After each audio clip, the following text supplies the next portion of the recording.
Ai nu mai scap, nu mă mai purta. Îți este pe față, nu te rușina, dar nici nu înjura, dar nici nu înjura, Te-ai așezat în pat, nu aveai niciun plan, erai serios. Ți-ai primit bullying la școală că erai părăcios. Lumea te făcea săpărăcios. Nu crede în ei, crede doar în tine, deoarece ei sunt supărații. Nu răspunde înapoi cu frații. Nu aveai nicio problemă până ai intrat în schemă. Îți vreau răul, îți vreau părul, cum se zice și se mai prezice.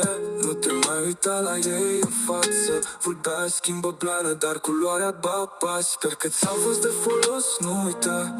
Câinele ar lua din magazin doar ce îi place, adică un os.